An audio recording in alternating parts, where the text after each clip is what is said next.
এনএবিএস certified যুক্ত বীরভূমের Ramakrishna medical centre তাদের অত্যাধুনিক পরিকাঠামোর পাশাপাশি যথাযথ পরিষেবার মাধ্যমে চিকিৎসা জগতে এক আলোড়ন ফেলেছে। এই প্রতিষ্ঠান দুস্থ ও আর্ত মানুষদের কাছে এক নির্ভরযোগ্য প্রতিষ্ঠান রূপে গড়ে উঠেছে। সবুজে ঘেরা পরিবেশে সাধারণ মানুষের চিকিৎসার সুবিধার্থে ডক্টর শ্যামল রক্ষিতের ছুট প্রচেষ্টায় শান্তিনিকেতনে প্রতিষ্ঠিত হয়েছে রামকৃষ্ণ মেডিকেল সেন্টার। এখানে রাজ্য সরকার অনুমোদিত স্বাস্থ্যসাথী কার্ড সহ ইএসআই ও বিভিন্ন কোম্পানি মেডিক্লেমের মাধ্যমে ট্রিটমেন্টের সুবন্দোবস্ত আছে।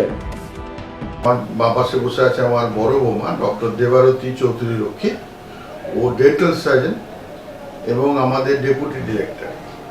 তো এরাও এই ব্যাপারটা নিয়ে যাবে। আমার ডান দিকে বসে আছে আমার ভাইপো, আমার দাদার ছেলে, দাদার ছোট ছেলে। ও বিটেক কেমিক্যাল ইঞ্জিনিয়ারিং, ও এখন আমাদের হসপিটালের সিইও হিসেবে কাজ করছে। স্যার, প্রথমে আমি আপনার কাছ থেকে জেনে নেব রামকৃষ্ণ মেডিকেল সেন্টার প্রথম কবে থেকে পথ চলা শুরু করেছে। দেখুন, আমাদের ডেটটা অদ্ভুত। আমরা যেহেতু কোনো কুসংস্কারে বিশ্বাস করি না, আমাদের যেহেতু রামকৃষ্ণ মেডিকেল সেন্টার, রামকৃষ্ণের ভাবধারায় আমরা একটু অনুপ্রাণিত। রামকৃষ্ণের জন্মতিথি ছিল 2013 সালের 13ই মার্চ। তো সেই দিন থেকেই আমাদের যাত্রা শুরু। এখানে কি কি ধরনের ট্রিটমেন্ট করা হয় একটু জেনে নেব। নতুন বিল্ডিং না পুরোটাই? পুরোটাতেই দেখুন, আমাদের তো বেসিক যে একটা সেকেন্ডারি লেভেল, মানে প্রাইমারি লেভেল পরে সেকেন্ডারি লেভেলে যে ধরনের ট্রিটমেন্ট থাকে, general surgery, general gynaecology, laparoscopic surgery, laparoscopic gynae surgery, orthopaedic, knee transplant, আমাদের মডুলার ওটি এগুলো আছে, knee transplant, hip transplant, spine surgery, ICU আমাদের 20 বেডের আছে, ডায়ালিসিস আছে 8 বেডের, আই ডিপার্টমেন্ট আছে, ইনফার্টিলিটি ডিপার্টমেন্ট আছে। এই রিসেন্টলি আমাদের ক্যাথল্যাব হয়তো 2-1 মাসের মধ্যে আমরা লাইসেন্স পাবো, ক্যাথল্যাবও চালু আছে। তো ওভারঅল একটা মাল্টি স্পেশালিটি হসপিটাল, একটা সাব ডিভিশন বা ডিস্ট্রিক্ট লেভেলে যা কিছু থাকা উচিত। তাছাড়া প্যাথোলজি, আল্ট্রাসাউন্ড, সিটি স্ক্যান, এগুলো তো সর্বত্রই এখন আছে, আমাদের সেগুলো সবই আছে। একই ছাদের নিচে মানুষ বিভিন্ন পরিষেবা পাচ্ছে। নিশ্চয়ই। স্যার, আপনি একজন ডক্টর, মূলত কি সেই কারণে এই প্রতিষ্ঠান তৈরি করেছেন নাকি এর পেছনে অন্য কোনো কারণ রয়েছে বা উদ্দেশ্য রয়েছে? দেখুন, এর মূল উদ্দেশ্য হচ্ছে নিশ্চয়ই আমি একজন ডাক্তার, এবং এই ডাক্তারি আমি বীরভূমের যেহেতু সান অফ দিস সয়েল, আমার মা মারা গেছেন অনেকদিন আগে ইন্টার্নশিপে। তো আমার মায়ের ইচ্ছাতেই আমার ডাক্তারি পড়তে আসা, না হলে ইঞ্জিনিয়ারিংয়ে আমি খুব ভালো র্যাঙ্ক করেছিলাম, ভালো চান্স পেয়েছিলাম, জানি না যে কোথায় থাকতাম। তো মায়ের ইচ্ছাতে, এবং মায়ের একটা ইচ্ছে ছিল যে বীরভূমের মানুষের জন্য কিছু যদি করা যায়, মূলত সেই স্বপ্নটাকে মাথায় রেখেই এই প্রতিষ্ঠান। আর তারপরে যেটা ইমপেটাস পেয়েছি সেটা হচ্ছে, আমরা বলিনি কিন্তু আমার 2 ছেলে নিজেদের ইচ্ছাতেই ডাক্তারি লাইনে ভর্তি হয়েছে। আমার বড় বৌমা, সেও আমার পাশেই বসে রয়েছে, সেও ডেন্টাল সার্জন।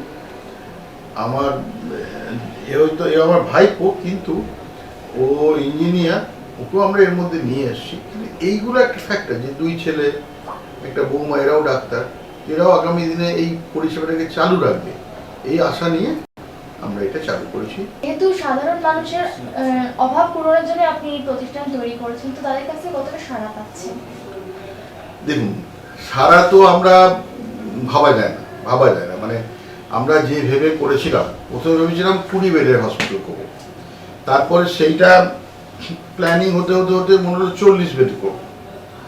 তারপরে যেভাবে মনে হলো যে আর 1 বছরের মধ্যেই মনে হচ্ছে আরও লোকের অপশন, আরও গুরুত্ব বাড়ছে, তাদের ভরসা বাড়ছে।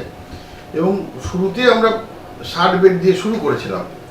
শুরু করার 1 বছরের মধ্যে বেড নেই, পুরাতন বিল্ডিংটা যেটা ছিল, RSBI এলো, স্বাস্থ্যসাথী এলো, আমাদের সে সময় আমাদের একদিকে বড় আনন্দের দিন ছিল, আবার একদিকে লজ্জার দিন ছিল যে পেশেন্টরা হসপিটালে মাটিতে চাদর পেতে শুয়ে থাকছে। এখন আমাদের 200+ বেড হসপিটাল। বিশেষত এই যে স্বাস্থ্যসাথী স্কিম, অন্য ইন্স্যুরেন্স আছে, ইএসআই এইগুলো আছে, কিন্তু স্বাস্থ্যসাথী এই গ্রামাঞ্চলের মানুষের সব থেকে বড় ভরসা। ম্যাম, আপনি তো এখানকার একজন ডেন্টাল সার্জন, তো পেশেন্টরা মূলত কি কি ধরনের ডেন্টালের প্রবলেম নিয়ে আপনার কাছে আসছে? দেখুন, এটা একটা মকরসল। তো এখানে প্রথমে তো হচ্ছে পেশেন্টদের অ্যাওয়ারনেস, এইটা হচ্ছে আমাদের ওয়ান অফ দ্য মানে খুব ইম্পর্টেন্ট। আমরা এটাকে ভেবে বা এটাকে নিয়ে আমরা স্ট্র্যাটেজি করছি, যেটা দাঁত তোলা নিয়ে সমস্যা বা দাঁতে ব্যথা বা যেই ধরনের ওরাল এখন তো খুব ছোট থেকেই প্রবলেম ফেস করতে হচ্ছে, বাচ্চাদেরও এই ধরনের প্রবলেম ফেস করতে হচ্ছে, হ্যাঁ। সেক্ষেত্রে আপনি কি বলতে চান? বাচ্চাদের আমি যেটা বলতে চাইবো বা আমরা যেটা বলতে চাইবো ওটা হচ্ছে বাচ্চাদের দাঁত তোলাটাই একমাত্র ট্রিটমেন্ট নয়, বরঞ্চ বাচ্চাদের দাঁতটা তোলা উচিত নয়, ওইটা হচ্ছে ট্রিটমেন্ট, ওটা হচ্ছে একটা প্রোটোকল। তো ওই জায়গাতে আমরা যেটা পালপোটমি যেটা বলি, যেটা হচ্ছে বেসিক্যালি আরসিটি। পেশেন্টরা এখানে কোন কোন এরিয়া থেকে বা কোন কোন ডিস্ট্রিক্ট থেকে আসছে?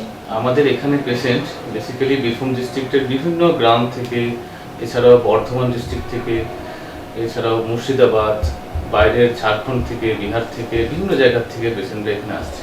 এই যে বিভিন্ন ডিস্ট্রিক্ট থেকে আসছে, রামকৃষ্ণ মেডিকেল সেন্টারের মেইন ডিফারেন্স কোথায়, যেখান থেকে পেশেন্টরা বারবার এখানে আসছে?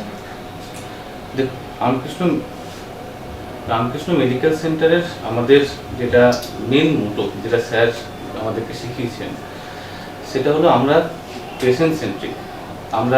আমাদের রামকৃষ্ণ মেডিকেল সেন্টার আমরা শুধু পেশেন্টের ট্রিটমেন্টেরটা আমরা ফার্স্ট প্রায়োরিটিতে হিসেবে থাকি।